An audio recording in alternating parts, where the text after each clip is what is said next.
서양 속담에 보면 친구는 한 명이면 족하다는 말이 있습니다. 주변에 많은 친구들이 있으면 재미도 있고 많은 스케줄을 가지면서 항상 바쁘게 만나도 다니겠지만 사실은 내 마음에 쏙 들면서 내 마음을 잘 알아주는 친구는 그렇게 많이 없습니다. 그래서 그런지 몰라도 서양 사람들은 친구는 한 명이면 족하다 이런 말을 쓰는 것 같아요. 우리가 지금 기도에 대해서 계속해서 이제 한 6주, 7주 정도에 듣게 되어집니다. 우리가 흔히 알고 있는 주기도문인데요. 예수님께서 기도에 대해서 가르치시면서 금기사항을 2가지 말씀하셨죠. 남에게 보이기 위해서 기도하지 말라는 겁니다. 그런 기도는 아무 의미가 없다는 거예요. 2번째가 뭐였는가 하면 중언부언하지 말라는 거죠. 했던 말 또 하고 말 길게 하지 말라는 겁니다. 하나님은 인격적인 분이기 때문에 하나님을 무슨 돌덩어리 같이 생각하고 그렇게 비나이다 하면서 하나님 앞에 말하지 말라는 거죠. 오늘 우리가 이 말씀을 가만히 보면 예수님께서는 우리에게 기도에 대해서 가르치실 때에 특징이 하나 있습니다. 우리가 주일학교 때부터 배웠던 것을 한 번도 예수님은 가르치지 않았습니다. 여러분 주일학교 다닐 때 기도에 대해서 어떻게 배웠습니까? 눈 감아, 눈 뜨면 안 돼, 혼나? 그렇게 배웠죠. 근데 예수님은 기도의 태도에 대해서는 전혀 말씀을 하지 않습니다. 너희는 이렇게 기도하라 말씀하시면서 우리에게 가르쳐 주셨던 이 주기도문, 정확하게 하면 주님이 가르쳐 주신 기도죠. 이 약자로서 우리가 주기도문이라고 하는데요. 오늘 예수님께서 가르쳐 주셨던 것은 태도가 아니고 기도의 내용입니다. 그래서 우리가 이것을 한동안 좀 살펴보면서요, 우리가 참된 기도가 무엇인가 이것을 계속해서 한번 묵상하는 시간을 가지려고 합니다. 오늘 예수님께서 이 주기도문을 통해서 우리에게 하고 있는 말씀이 뭔가 하면 기도는 누구에게 하는지를 먼저 생각하라는 겁니다. 우리가 기도하기 위해서 교회만큼 기도를 많이 강조하는 곳이 없죠. 우리의 신앙의 기도가 참 중요합니다. 그런데 내 마음의 소원을 아뢰는 기도하는 것도 중요하지만 나의 기도를 들으시는 그 대상이 누구인지 한번 생각하고 기도할 때에 우리의 기도의 이 마음가짐이 달라진다는 것입니다. 우리가 이것을 알지 못하고 이거 주기도문을 많이 하다 보니까요. 여러분 주기도문은 언제 합니까? 거기다가 보면 원래 마실 때 주기도문 해요. 그래서 애들은 눈치채고 있죠. 주기도문 하면 끝나는구나. 그래서 주기도문을 우리는 다른 말로 죽이는 기도 그렇게 이야기합니다. 모임을 죽이는 기도하고요. 근데 오늘 이 주기도문 안에는 예수님께서 참된 기도의 본질이 무엇인가 우리에게 알려주시는데 우리가 오늘 첫 번째로서 이 기도는 누구에게 하는지를 알고 기도하자는 겁니다. 이것을 알 때에 우리의 기도하는 내용이 달라지고 기도하는 우리의 마음가짐이 달라진다는 거죠. 오늘 첫 번째 누구에게 기도하느냐? 오늘 9절 말씀해 보니까 그러므로 너희는 이렇게 기도하라 하면서 하늘에 계신 우리 아버지여 하면서 우리는 누구에게 기도하느냐? 아버지에게 한다고 말씀을 하고 있습니다. 이방인들은 중언부언을 합니다. 왜냐하면 돌덩어리이기 때문에 그렇게 하지 않으면 안 됩니다. 내 마음이 후련해질 때까지 해야지만 기도가 되었다고 생각합니다. 그런데 우리는 기도할 때에 내 마음의 컨디션을 좌우하는 것이 기도가 아니고요. 듣는 이가 어떻게 여기시느냐에 우리는 관심이 달려있다는 겁니다. 오늘 요아킴 예레미야스는 이런 말씀을 했습니다. 이분은 성경신학자입니다.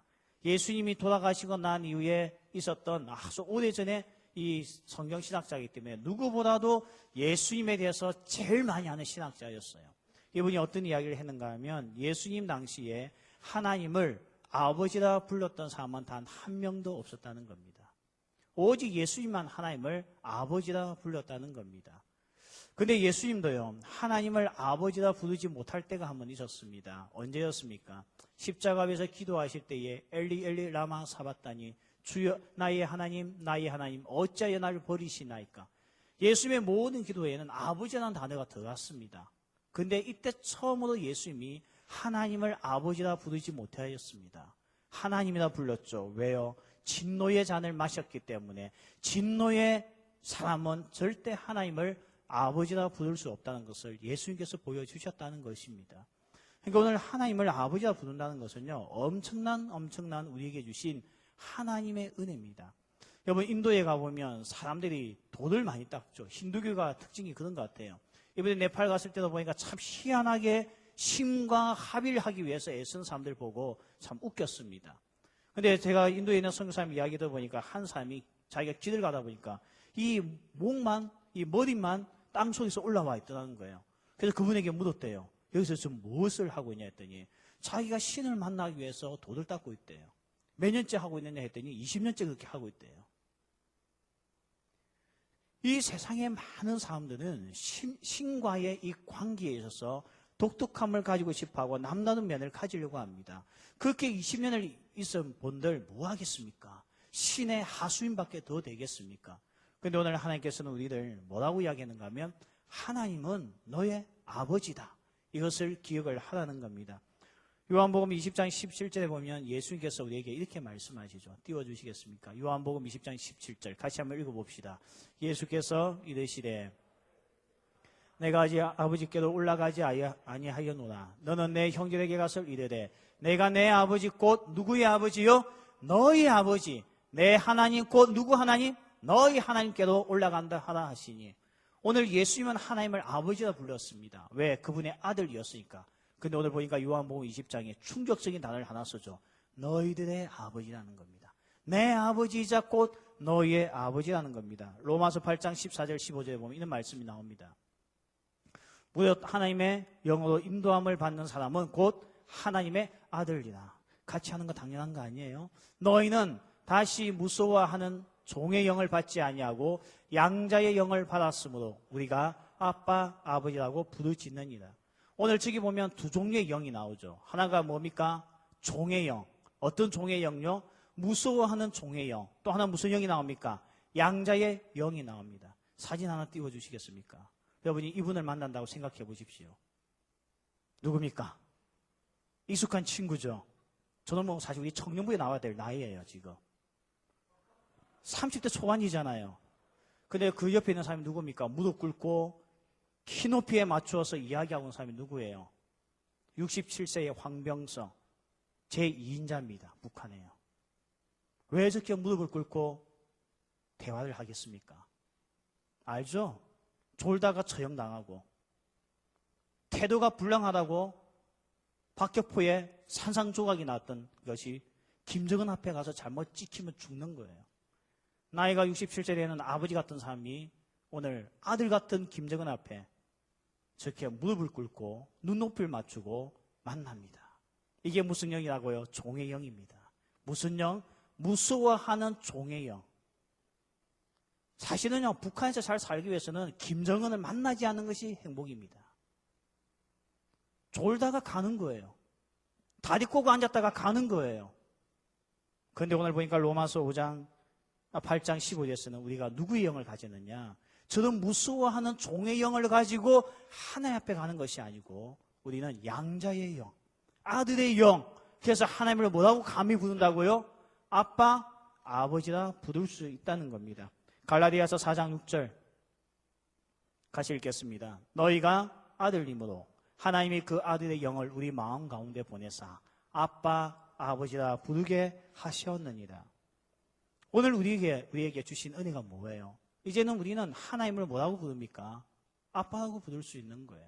이게 여러분 우리가 기도하는 대상자입니다. 우리는 누구에게 기도합니까?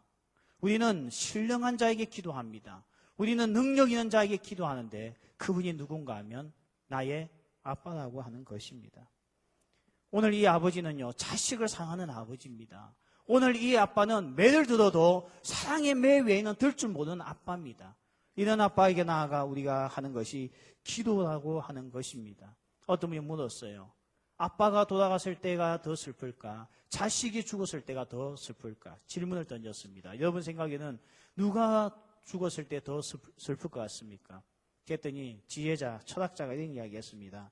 아버지는 눈물의 안개 속에 가끔 보약해 남산 끝이 보일까 말까 한다면, 나 이게 무슨 말인지 잘 모르겠어요. 뭐냐면 눈물을 흘렸는데 그래도 앞에 산이 보일까 말까 할 정도는 보인다는 거예요.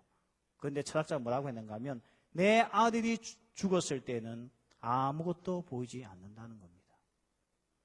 누구의 죽음이 더 아프다는 거예요? 아들의 죽음, 자식의 죽음이 훨씬 더 아프다는 겁니다. 내가 오늘 하나님 앞에 기도하기 위해서 나아갈 때에 나는 누구에게 기도하느냐? 아버지에게 기도하는 거예요. 나의 아빠에게 기도합니다. 내가 마음의 아픔을 가지고 기도하기 위해서 나아갔습니다. 누가 마음이 더 아픈 줄 아십니까? 내가 마음이 아픈 것보다 이 이야기를 듣고 있는 아빠가 훨씬 더 아프다는 겁니다. 왜냐하면 자식이 아프면 부모는 그 마음이 훨씬 더 아프거든요. 우리가 이런 분에게 기도하는 거예요. 그래서 예수님은 기도의 방법론을 가르치지 않았습니다. 예수님은 기도하는 태도에 대해서 가르치지 않았습니다. 예수님은 기도 응답받는 방법의 비결에 대해서 한 번도 가르친 적이 없습니다. 기도에는 응답받는 비결이 없습니다. 왜냐하면 아빠에게 가서 하는 기도이기 때문에, 인격적인 만남이기 때문에 우리에게 어떤 방법론, 기계적인 게 없습니다. 여러분, 방법론은 그런 거죠. 내가 자판기에 돈을 넣으면 내가 원하는 것이 나와야 됩니다. 내가 인풋을 하면 반드시 아웃풋이 나오는 것이 법칙입니다. 하나님 앞에서는 법칙이 없습니다. 기도에는 법칙이 없다고요. 어떤 사람은 법칙을 만들어놨더라고요. 무조건 기도 처음에 뭐 하라고요? 감사. 두 번째는 찬양. 그 다음에 뭐요?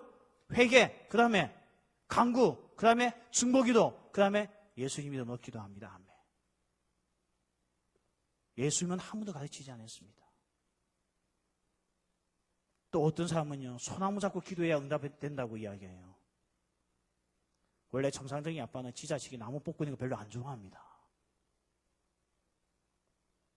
오늘 우리에게 원하는 것은 내가 기도하고 있는 분이 누구냐, 내가 오늘 누구 앞에 나와서 이 마음을 쏟아보며 기도하느냐, 하나님 앞에 기도한다는 겁니다. 요한복음 1장 12절에 보면 이런 말씀이 있습니다. 같이 읽읍시다. 영접하는 자, 곧 그 이름을 믿는 자들에게는 하나님의 자녀가 되는 권세를 주셨으니.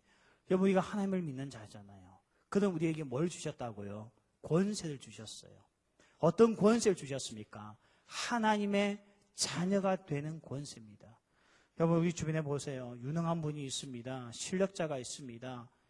권력 좀 있는 사람이 있습니다. 제법 파워가 있는 사람이 있습니다. 그분이 내 삼촌만 돼도 괜찮은 거 있죠. 그분이 나의 작은 아버지만 돼도 꽤 괜찮습니다. 내 친구 중에 그런 친구가 있다고 해도 내가 큰 소리 치고 살 수 있는 겁니다. 그런데요, 오늘 가장 우리에게 큰 권세가 뭐냐? 저 사람이 내 친구다, 저 사람이 나의 삼촌이다. 이것보다 더 위대한 권세가 뭐냐면 내 아버지라는 말이에요. 저분은 내 아버지야. 이보다 더 무슨 말이 어디에 있겠습니까? 이보다 세상에 앞서 나가는 말이 어디에 있겠습니까? 하나님께서 우리에게 하나님의 자녀가 되는 권세를 오늘 이 자리에 앉아있는 우리 모든 청년들에게 주셨다는 것입니다. 저 전능하신 하나님, 왕이신 하나님이 누구라고요? 내 아버지입니다. 나의 아빠입니다. 우리가 이 권세를 가지고 있는 거예요. 우리는 기도할 때마다 그 마음으로 나아가야 된다는 것입니다. 여러분, 이 세상의 교주들 보세요. 이단들을 보십시오.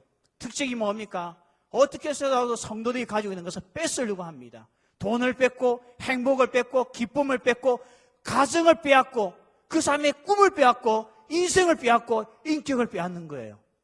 그런데 오늘 우리 하나님 아버지는 우리에게 주시려고 하는 분이지 뺏으려고 하는 분이 아니라는 겁니다. 하나님은 더 주고자 합니다. 왜냐하면 아버지이시니까요. 김진홍 목사님의 옛날에 이게 텔레비전 나와서 제가 어느 날 텔레비전 보는데요. 김진홍 목사님이 나와가지고요. 짧은 5분 칼럼을 하더라고요. 이게 어떤 내용을 하나 하고 잠시 들었는데 그런 이야기를 해요. 자기가 어릴 때 중학교 때에 갑자기 마음을 잡고 공부를 좀 해야겠다 생각을 해서 어머니에게 영어 문법책을 하나 사달라고 했대요. 그 당시에 뭐 유명했던 문법책이 있었던 것 같아요.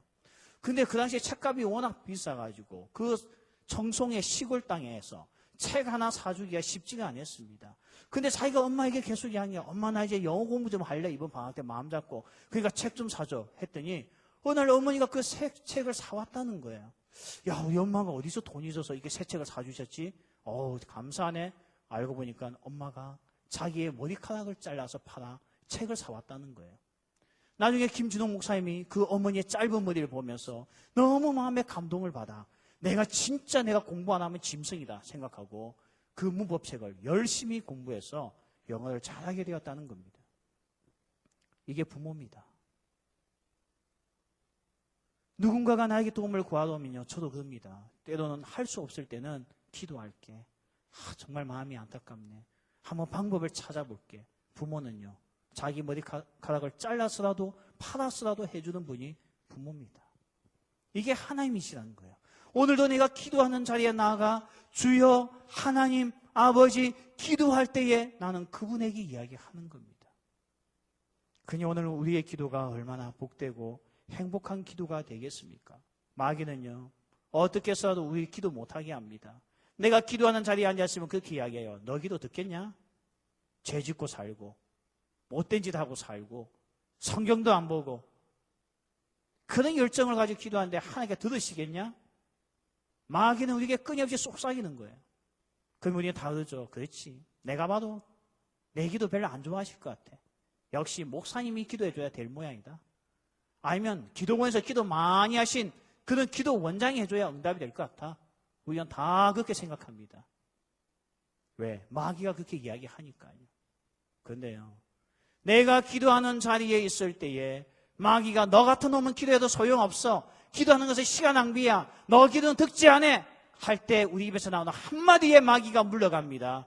아버지, 하나님 아버지. 이 말 듣는 순간 마귀가 더 이상 할 말이 없습니다.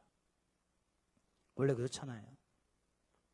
아들이 부모에게 이야기하는데 누가 말리겠습니까? 누가 막겠습니까?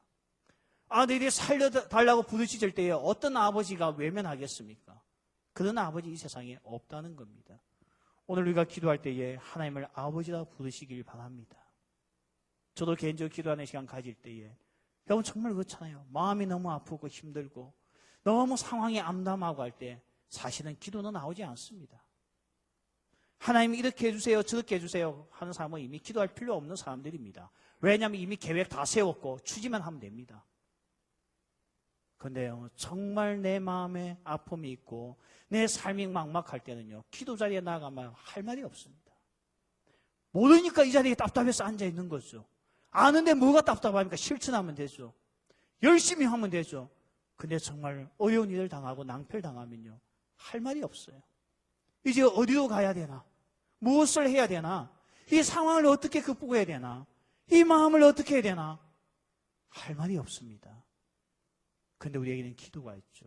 주님 앞에 나와 한마디 하면 됩니다. 아버지 하나님, 아버지여, 날 오늘도 도우소서, 날 인도하여 주소서. 우리가 아버지 이름만을 부르고 있을 때에 아버지는 우리의 모든 기도에 응답하시며 반응하신다는 것을 기억하시길 바랍니다. 그래서 오늘 우리의 기도는 복된 기도입니다. 우리는 타 종교와 같이 내 몸을 혹사시키면서 하는 것이 기도가 아닙니다. 우리는 오늘 날 사랑하시는 아버지 하나님, 날 너무나 이해하시며 오늘 날 아들 삼아주신 하나님 앞에 나아가 아버지라 부르며 기도할 수 있는 특권을 가지고 있다는 것입니다. 행복한 거죠. 세상에 가장 답답할 때가 뭔가 하면 날 도와주는 사람이 없을 때입니다. 고아와 같이 힘든 사람이 없습니다. 성경에서는 가장 불쌍한 인물을 고아라고 이야기를 합니다. 그런데 오늘 우리는 고아가 아닙니다. 내가 세상에는 가진 거 없어 보여도 오늘 나에게는 전능하신 하나님, 그분이 내 아버지. 내 입에서 아버지라고 부르는 순간 마귀가 도망갈 수밖에 없고 마귀가 나의 기도를 방해할 수 없는 그런 상황이 연출될 수 있는 이유는 내가 하나님을 감히 아버지라 부를 수 있기 때문이라는 것을 기억하시길 바랍니다. 정말 그래서 기도하는 시간은 우리에게 복된 시간입니다. 아버지가 있음을 발견하는 시간입니다. 이 세상에 나 홀로 살다가 버림받은 존재가 아니라는 것을 확인하는 시간이 기도 시간입니다. 그래서 우리 성도들에게는 기도같이 복된 시간이 없습니다. 내가 너무너무 힘들지만 내가 찾아가야 할 곳이 있다는 게 얼마나 복됩니까?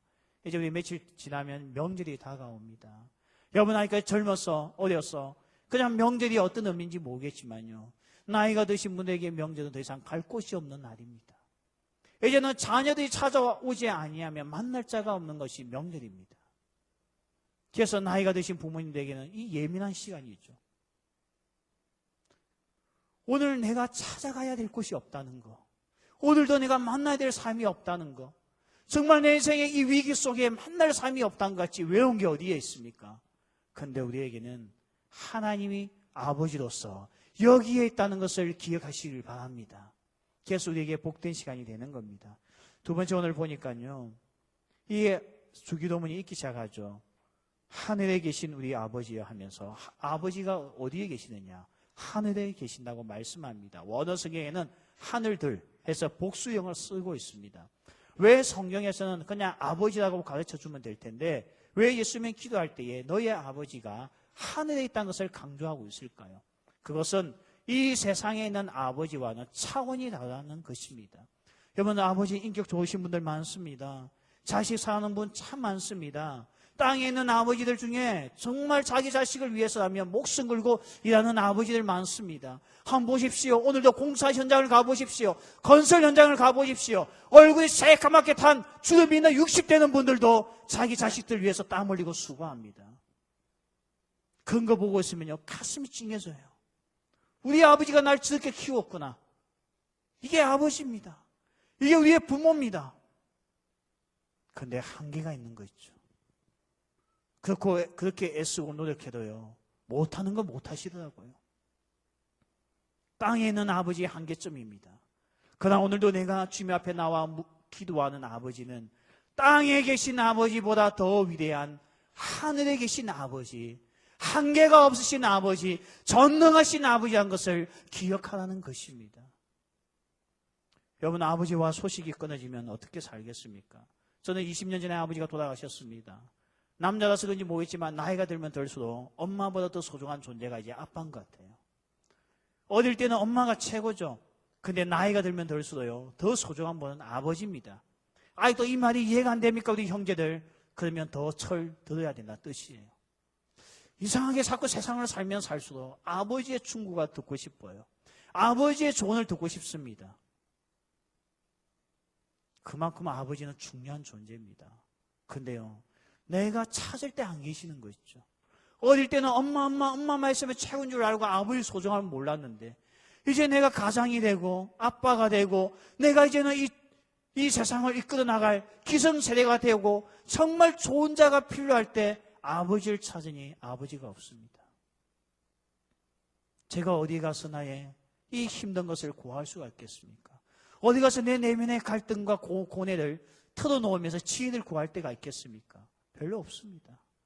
아버지가 내게는 제일 좋은 분이죠. 근데 안 계시는 거 있죠. 이게 땅에 있는 아버지입니다. 언젠가는 다 없어지는 거 있죠. 근데 오늘 하늘에 계신 아버지는 땅에 있는 아버지와 틀립니다. 어제도 계셨고 오늘도 계시고 내일도 계실 분이 오늘도 내가 기도하는 아버지이십니다. 또한 보십시오. 이 세상의 아버지는 공간적인 한계가 있습니다. 테이큰이라는 영화 보셨죠? 그리 딸이 가지 말라 했는데 여친하고 둘이서 같이 여행 갔다가 악당들에게 잡혔는데 아빠가 그 소식을 듣고 딸을 구하기 위해서 비행기 타고 날아가서 악당들과 싸워서 쳐부수는 거. 테이큰이라는 영화. 이거 기억하시죠? 근데 그렇게 유능한 아빠도 비행기 타고 가대요. 비행기 타고 갈 동안 딸은 엄청 고뇌를 당하고 고통을 당하고 있대요. 공간적인 한계입니다. 그때 아빠가 테이큰의 딸에게 부탁했던 게 뭡니까? 전화해. 전화 끊어지면 끝난 관계였습니다. 그런데 오늘 하늘에 계신 우리 아버지는요, 공간적인 제약이 없기 때문에 내가 어디에서, 내가 어떤 상황 가운데서도, 어떤 환경 가운데서도 찾을 수 있는 분이 내가 오늘 기도하는 아버지입니다. 종종 그런 분이 있어요. 꼭 저 좌석에만 앉아서 기도하는 분들이 있습니다. 근데 오늘 왔더니 누가 감히 눈치 없게 그 자리에 앉아있으면 속상해하는 분들이 있어요.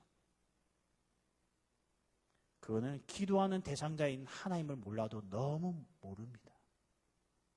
오늘 우리는 이 공간적인 제약이 없고 이 세상에 한계가 없는 아버지 앞에 기도하는 거지, 이 세상에 있는 능력의 한계가 있고 그리고 공간적인 제약이 있는 하나님을, 아버지를, 세상의 아버지와는 차원이 다른 분에게 기도한다는 겁니다. 종종 보면 우리에게 아픔을 주는 아버지가 있습니다. 알코올 중독으로서, 도박으로서, 외도로서 우리에게 아픔을 주는 아버지가 이 세상에 있습니다. 하나님은 우리에게 그런 아픔을 주지 않습니다. 우리가 하나님을 배신했으면 배신했지 하나님께, 아버지께서 우리를 배신하지 않습니다. 그래서 땅에 있는 아버지와는 차원이 틀립니다. 어떤 아버지는 사업에 실패해서 자녀들에게 아픔을 주는 아버지가 있습니다. 그러나 하늘에 계신 아버지는 그런 분이 아닙니다. 그래서 우리가 오늘 그분 앞에 나와 아버지라고 말할 수가 있는 겁니다. 아마 여기 있는 청년들 중에서도 자기의 인생의 문제를 아버지와 의논하지 않는 청년들이 많을 겁니다. 왜 의논하지 않습니까? 그분이 해줄 수 있는 게 없으니까요. 과거에 제 친구 중에 한 명이 우리하고 같이 청년 시절 보낼 때에 아버지에 대한 불만이 참 많았습니다. 아버지에 대해서 욕을 참 많이 하더라고요. 우리 아버지는 정말 인격이 틀려먹었어. 우리 아버지는 별로야. 근데 그 아버지가 돈이 많았거든요. 나중에 대학 졸업하고 취직 안 되니까 제일 먼저 도움 요청하는 곳이 아버지던데요. 나중에 결혼할 때 보니 집을 구할 수 없으니까 아버지 도움 얻어서 우리 동기들 중에서 제일 큰 40평 아파트에 들어가서 신혼생활을 하던데요. 밉다 해도요. 능력이 있으니까 찾아가는 거 있죠. 그때 제가 그걸 보면서 우리 아버지도 저랬으면 좋았겠다 생각했어요. 그런데요. 세상의 모든 아버지가 성공하는 거 아닙니다. 아마 대다수의 아버지는 실패하는 아버지가 더 많을 겁니다. 사업에 실패하고요. 인간관계에서 실패하고 많은 분에서 실패한 분들이 더 많을 겁니다.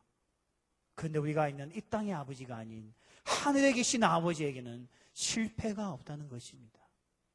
그래서 우리에게 그분에게 찾아가 기도하고 구할 수 있는 이유가 여기에 있는 겁니다. 그래서 성도에게 기도만큼 복된 시간이 없다는 거예요. 오늘 세 번째 우리에게 기도할 때에 어떤 기도를 가르치고 있는가 하면 하늘에 계신 우리 아버지여 하면서 나의 아버지가 아닌 우리 아버지에 대해서 이야기를 하고 있습니다. 왜 예수님은 우리에게 주기도문을 가르치면서 하늘에 계신 아버지가 나의 하나님인 것을 강조하지 않고 우리들의 아버지인 것을 강조하고 있겠습니까? 오늘 여기는 여러 가지 의미가 있겠죠. 하나는 성교적인 의미가 있는 거예요. 하나님은 한 삶의 독점적인 아버지가 아니라는 겁니다. 대한민국의 아버지만 아니라는 겁니다. 오늘도 이 열방 가운데 이 세계에 있는 모든 나라에 하나님을 알지 못하고 오늘도 멸망의 길로 가고 있는 그 사람들에게도 하나님은 아버지시라는 겁니다. 우리가 함께 나눠야 될 아버지의 사랑이 그래서 있는 겁니다. 그리고 또 하나가 뭡니까? 친교적인 의미가 있다는 거죠. 그래서 오늘 우리가 이기적인 마음으로 기도할 때에 하나님은 절대 듣지 않습니다. 하나님, 나만 합격하게 해주세요. 저 자리는 나만 차지하게 해주세요. 나머지 굶어 죽도 말라 나 관심 없습니다. 나만 잘 되게 해주세요. 그렇게 기도할 때 우리 하나님은 딱 한 말씀 합니다. 응답 없음. 그리고 이것은 땀 흘린 것만큼 줄 거야. 이게 하나님의 법칙입니다. 그래서 저는 별로 안 좋아하는 기도가 하나 있어요. 수능 기도 별로 안 좋아합니다. 이미 하나님이 응답하셨어요. 한 것만큼 주겠다고. 우리 딸도 고3이에요. 이제 얼마 남지 않아요. 100일 지났잖아요. 맞죠? 저보고 왜 100일 안 해주냐 해서 100일 같은 소리 하네 제가 그랬어요. 제가 지금부터 마음 잡고 기도한다고 우리 딸이 더 많은 점수를 받는다고 저는 절대 생각하지 않습니다. 내가 기도해서 열심히 기도하고 있는데 우리 딸이 떠블루를 보는 순간 의미 없는 거예요. 이게 하나님의 아버지입니다. 착각하지 마십시오. 오늘 우리 기독교인의 가장 큰 실수가 뭐냐 기도할 때 나머지 삶을 다 비참하게 만들고 자기만 차지하려고 하는 기도가 그게 기도인 줄 압니다. 그래서 유명한 목사님에게 기도받으면 우리 아이는 성공할 줄 압니다. 착각하지 마십시오. 하나님은 이 세상의 모든 삶의 아버지이십니다. 심지어 아브라함이 불순종함으로 불신앙까지 나왔던 하갈의 아들이었던 이스마엘까지도 살피시는 분이 하나님이십니다. 그래서요, 시험에는 기도했다고 점수가 10점 더 나오는 거 없다는 겁니다. 그 왜 기도해야 돼요? 실수하지 않게끔. 정신이 몽롱해지지 않게끔. 답 하나씩 내려서 적지 않게끔 기도하라는 거예요. 그 외에는 다 똑같습니다. 여러분 소나무 붙들고 기도하면 애뿔이 나온 줄 아십니까? 그냥 나무 심으러 가야 돼요. 학점과는 무관한 거예요. 우리가 이걸 모르고 있어요. 청년 때 열심히 공부하십시오.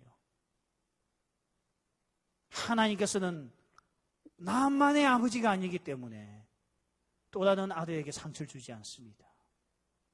또 다른 아들에게 피해를 주지 않습니다. 그리고 또 하나가 있어요.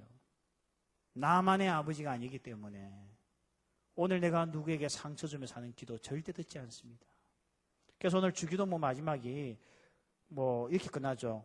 나라와 권세와 영광의 아버지께 영원히 있사옵나이다. 아멘 놓고 갑자기 14절 15절 예수께서 두 마디를 더 합니다. 뭐라고 하는가 하면 너희가 삶의 잘못을 용서하면 너희 하늘 아버지께서도 너희 잘못을 용서하시려니와 너희가 삶의 잘못을 용서하지 아니하면 너희 아버지께서도 너희 잘못을 용서하지 아니하겠다. 갑자기 주기도문에 이 내용이 왜 나옵니까? 왜 갑자기 용서의 문제가 나옵니까? 저는 이해가 안 되었는데 자식을 키워보니까 알겠는 거였죠. 우리 아들, 딸이 둘이 싸우고 있으면 아무것도 해주고 싶지 않아요. 그나는 밥도 주고 싶지 않습니다.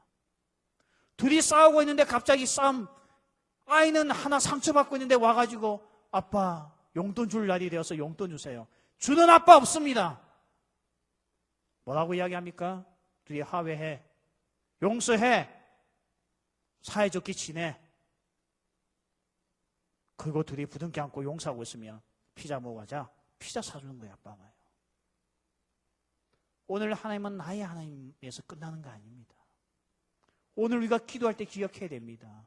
왜 예수님께서 정력을 위하여 구하지 말라고 하시는지 아시겠죠?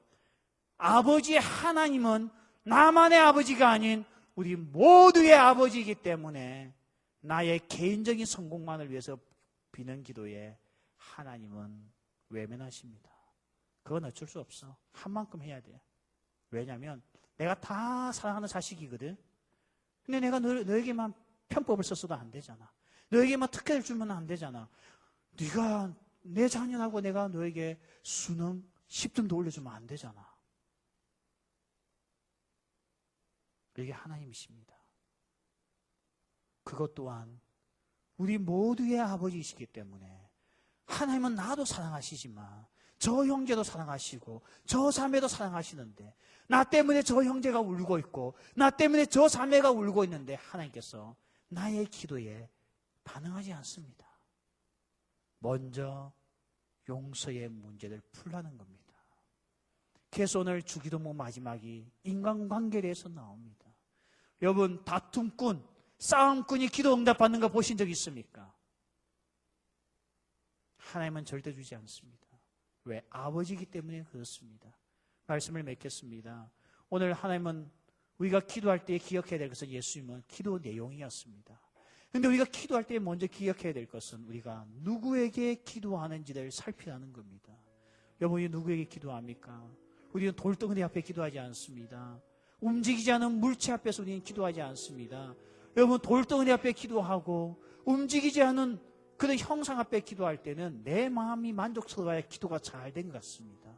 그런데 인격적인 관계에서는요, 내 마음의 만족이 아닌 상대가 만족해야 그것이 올바른 기도요 대화가 됩니다. 그래서 우리는 중언부언하지 않습니다. 우리는 남들보다 더 의식적으로 사람을 경쟁하면서 기도하지 않습니다. 우리는 오직 날 지으시고 날 낳으시고 날 기르시는 날 사랑하시는 아버지 하나님께 하는 것이 기도입니다. 오늘 자녀가 아버지 앞에 기도하는 거예요. 근데 이 아버지가 어떤 하나님이 아버지이십니까? 땅에 있는 아버지와 다릅니다. 마음은 사랑이 넘치는데 무능하여서 도와주지 못하는 아버지가 아닙니다. 정말 마음은 사랑하는데 그분에게도 너무 상처가 많아서 아들, 딸들에게 상처를 주시는 아버지가 아닙니다. 너무 사랑하고 다 해주고 싶었는데 이 세상을 오래 살지 못해서 떠나가버리는 그런 아버지가 아닙니다. 오늘 실패하여서 그 모든 실패의 무거운 짐을 자식들에게 넘겨주는 땅에 있는 아버지가 아닙니다. 내가 오늘 기도하는 아버지는 하늘에 계신 전능하신 아버지십니다. 그분은 실패함이 없으신 분입니다. 그분은 못 주는 분이 아닙니다. 이런 아버지 앞에 나아가 우리의 아픈 마음들, 우리의 없는 것들, 우리의 지쳐있는 삶들 그냥 주님 앞에 앉아서 아버지 하나님, 오늘도 이 연약한 아들을 도우소서. 오늘도 이 아들의 무거운 짐을 주님께서 해결하여 주옵소서. 아버지, 아버지라고 부를 때에 하나님께서 우리에게 반응하신다는 겁니다. 여러분, 기도 처소가 잘못되어서 응답하시는 거 아닙니다. 우리가 정말 헌금을 많이 못해서 응답하지 않는 거 아닙니다. 신령한 곳에 가지 못했기 때문에 응답하지 않으시는 하나님이 아닙니다. 내가 기도하는 그분을 아버지라 고백하지 못하면 우리는 이 은혜와 복을 받을 수가 없습니다. 저도 내 마음의 무거운 짐을 가지고 새벽에 나가 기도할 때에 어떤 하는 한 시간 동안 말 한마디도 하지 않고 앉아있다가 저는 갈 때가 있습니다. 참 신기한 것은요, 어찌 그렇게 내 마음을 잘 아십니까? 내가 구하지도 안 했고 말하지도 안 했는데 그냥 그 자리에 나와 무거운 짐을 가지고 마음과 상처를 가지고 나와 그냥 주님 앞에, 아버지 앞에 침묵하고 앉아있는데도 어떻게 기가 막히게 나의 상태를 다 아시고 응답하십니까? 왜냐하면 그분은 나의 아버지시기 때문입니다. 이 아버지가 언제 우리에게 실패를 주신 적이 있습니까? 이런 아버지 앞에 기도하는 청년들 되길 바랍니다. 오늘 그는 하나님은 나에게 이런 마음의 진정한 상처를 달려줄 수 있고 씻어줄 수 있고 오늘 두려움에 빠지는 나에게 용기를 주시며 연약한 나에게 아버지의 힘으로써 이끌어 주시는 분이 오늘 우리가 기도하는 하나님 아버지십니다. 기도를 중단했습니까? 여러분, 기도하는 시간이 고통스럽습니까? 절대 그렇지 않습니다. 오늘도 내가 찾고 찾는 그분이 내 아버지라는 것을 아는 순간 우리에게는 이보다 더 귀하고 복되고 은혜스러운 순간이 없다는 것입니다. 저분이 내 아버지야. 저 위대하신 분이 나의 아버지야. 오늘도 나에게 모든 것을 줄 수 있는 저분이 내 아버지야. 마음이 겸손하고 온유한 저분 정말 대단하구나. 넌 그렇게 생각하니? 저분은 내 아버지야. 이게 오늘 우리에게 주신 기도의 복 중의 복입니다. 이런 아버지 앞에 기도하는 우리 모든 청년들 되길 소원합니다. 우리가